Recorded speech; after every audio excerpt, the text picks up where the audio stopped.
down in Langley, late at night.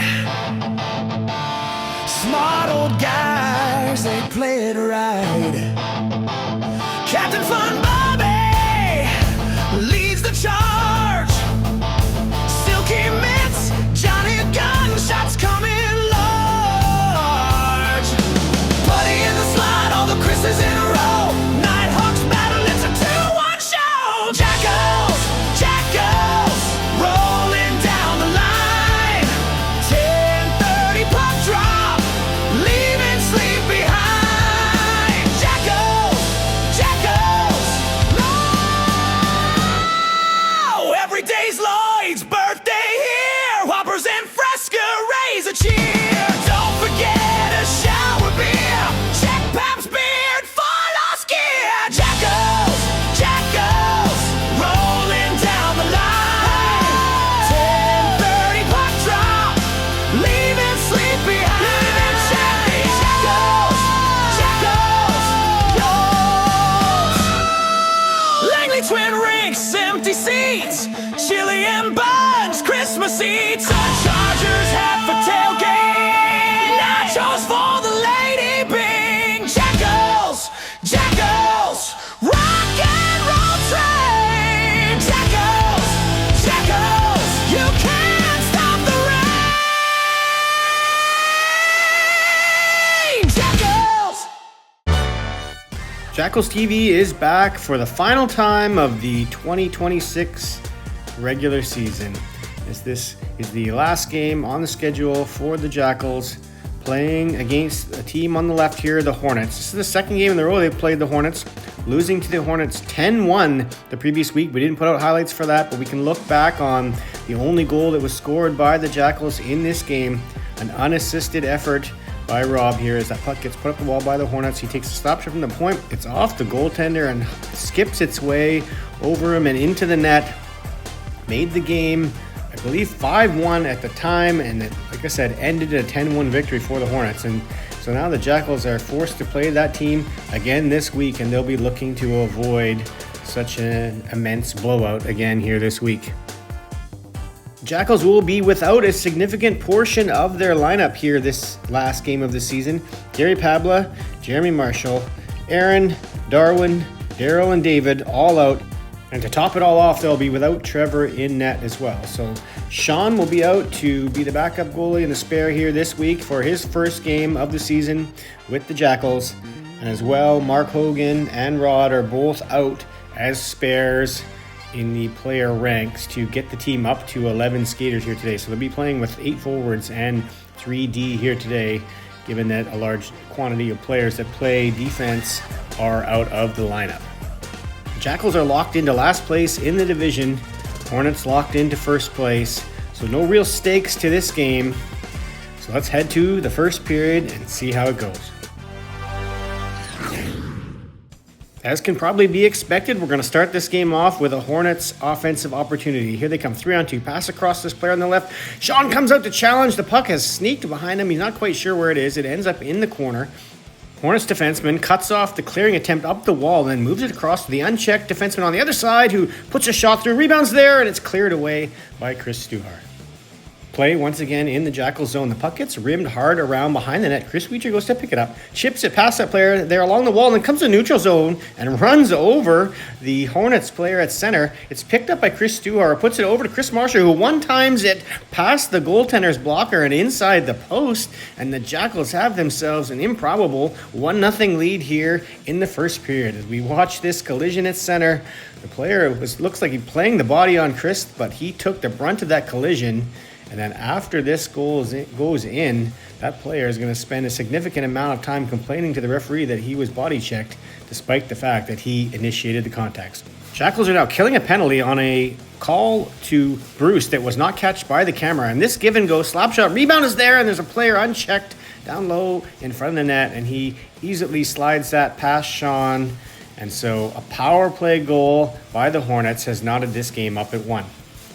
Hornets remain on the attack, have this puck at the left point, whipping it down low in behind the net. This player is going to come up the half wall. Bob's going to chase him and get up too high, so he's level with Chris Marshall, and that leaves an odd man situation down low. Bruce and Lloyd go behind the net to attack the player there. Player's left all alone in front, who shovels it home on the backhand, and this period's going to end 2-1 for the Hornets.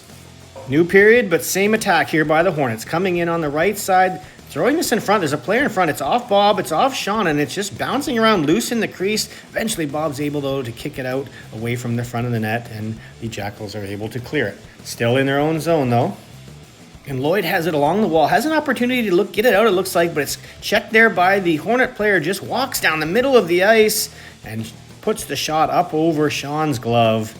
And the Hornets have themselves a 3-1 lead, and this looks like it's trending toward the 10-1 game of the week earlier. And this situation isn't going to help, as this Hornets player coming up the left side tries to cut to the middle. Rob tries to get the stick in to get the puck, but instead he gets the feet, sending the player flying and sending himself to the penalty box.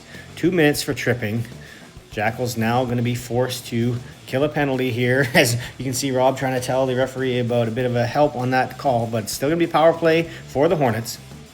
There's a big slap shot that Sean turns aside, and Chris eventually is going to get it down the ice. Power play continuing, though. Hornets coming down the right side now. This player's going to try to pass it out front. It's off Bob's foot. It goes right to number 7 there and throws it towards the net. But a kick save on the left side there from Sean. And that's going to help the Jackals successfully kill that penalty. Hornets still coming, though. Player coming down the left side. He's able to just walk down the middle, and he cuts across the middle and puts it back against the grain. But another save there from Sean. And then it's out at the point, and Chris Marshall nearly has that out. But he can't quite get it. Camera thought he was going to get it, so it panned away. But it's going to come back down the other way. Another shot from number 11. And again, Sean turns it aside. Finally going to see an offensive opportunity here from the Jackals, as there's been a while. Hornets have this puck, trying to put it up the middle. Bob reads it, knocks it down, pulls it over to the left side. He sees Rob on the other side, so he passes it over for the one-timer, sweeps it towards the net, and it just misses both Chris Marshall's stick and the post, and just slides wide. And then the puck's going to come back the other way. That pass goes right through Bob, nearly had it, but it gets to this player. He's going to walk in all alone, take the big slap shot, and Sean makes a save, and then it gets thrown out front, and the player was dangerously there in front, but luckily it goes through to the corner. Hornets, though, continuing to control the puck in the Jackal zone, having it here in the corner. There's a player at the back door, so they try to throw it through to him. It's off his foot, and then Sean is forced to kick the left leg out to make a save there. Hornets on the rush, up the right side again. Going to take the shot. The rebound's there to the left. That player tries to shovel it home on the backhand, and it, luckily for the Jackals, goes wide and in behind the net. So here's Mark behind the Hornets net now. Tries to come out front with it. It's blocked, and then he picks it back up again and whips a shot over the net. Bob retrieves it down in the right corner. He's going to take it in behind the net. He's going to get cut off there by that Hornets player. So instead he goes back the other way, throws it up front. Unfortunately, it's the wrong side of Mark, so he's forced to take it backhand, and it's a kick save from the Hornets goalie. Hornets now working it around in the other zone. Jackals spread out well, having some good man-on-man coverage, but then that player is going to slip away there. I believe that's from John in the back door, and just as he does, that player in the corner spots him and throws the puck out front, and he's able to tip it home past Sean, and the Hornets are up 4-1. Here's a nice read by Rod. He's going to come down and pick up this puck that's run around the wall. He's got Rob right out front, so he throws it out front to him, but it's tipped there up over the crossbar, and it remains 4-1. Here's a play where it looks like it was going to maybe be icing. Bruce was convinced that way, and he's forced to then pick up some speed to go and try and retrieve it. And as he does, he gets hit from behind by the Hornets player, knocked down into the wall, and that's going to send him off to the penalty box and send the Jackals to the power play. But it's going to be the Hornets who get the first golden scoring chance of this power play. And a nice glove save, reaching back to get it there with just a few seconds left in the period. But the Jackals maintain this power play into the third period. But again, it's going to be the Hornets that are going to get a scoring chance off of it, as that puck gets just through Bob's stick, and that player's going to come alone in on the breakaway. But a nice save again by Sean, who's going to preserve some power play time here for the Jackals to potentially get an offensive opportunity of their own. So Bob has the puck. He's going to push this up to Mark, who's going to come through the neutral zone with it. He's got a 3-on-1 here for the Jackals. Slap shot from Mark that's just wide of the net. Jackals getting some offense here in the third period at least, even though that power play didn't pan out. There's a shot by Chris Weecher that goes around the wall and into the neutral zone. He picks it back up again, and as he tries to go around that player in the neutral zone, he sticks his stick in there, similar to Rob's penalty earlier. So now Jackals back on the power play. Puck down low in the corner. Rod has it, and then he's just going to walk right out with it through two Hornet players around a third, and then throw it back towards the net, and the loose puck is just sitting there, and Rob can't quite get it to shovel it home. And it has been par for the course for the Jackals on the power play in this game. They're going to give up another great shorthanded opportunity to the Hornets. That player coming in the middle, and again, another save there from Sean to preserve the 3-goal deficit for the Jackals. Power play now over, but Bob's going to boot this puck off screen at center that was dumped up high. Jason's going to push that over to Rob, who's all alone in the high slot. He tries the big slap shot, but a nice kick save there from the Hornets goalie to keep it out.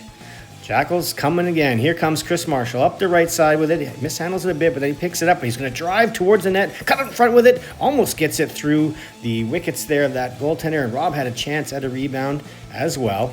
Here's another opportunity. Chris Marshall ending this game strong, picking that puck up at his own blue line, coming through the neutral zone, going to the left, again cutting around in front, and that defender just knocks it off his stick before he can come out front with it.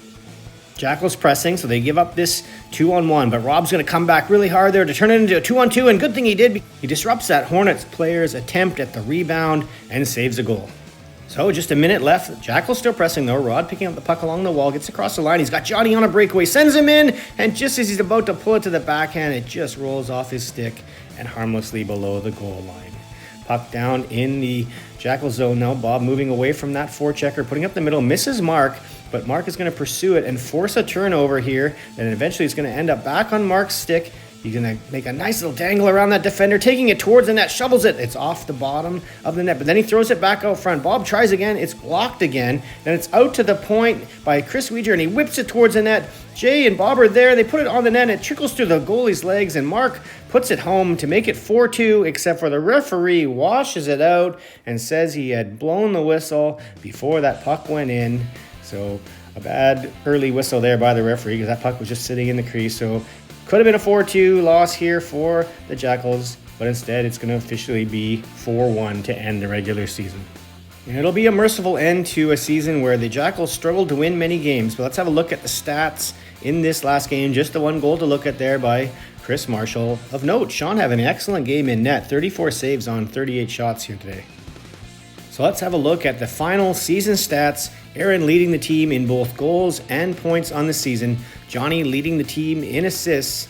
And Rob, the only regular with a plus-minus above 0, which you can see with those defensive plays there we saw on that back check. We can see where that positive plus-minus comes from. So let's have a look at the final standings. As I mentioned earlier, the Jackals were locked into last place, and there you see them. The division's going to be split in half for the playoffs. The top 4 are going to go off into their own playoff bracket, and the bottom 4 into their own playoff bracket. So as you can see there, that lines the Jackals up with the Shower Hogs. And that 2-game series will take place on April 8th and April 16th, with the finals to follow between the winner of that series and the winner of the Steers Snipers series. And that's it for the regular season, folks. We'll see you next week for the beginning of the playoffs and the Jackals' attempt to march their way to the Nationals taking place in Burnaby this year in May. So we'll see you then.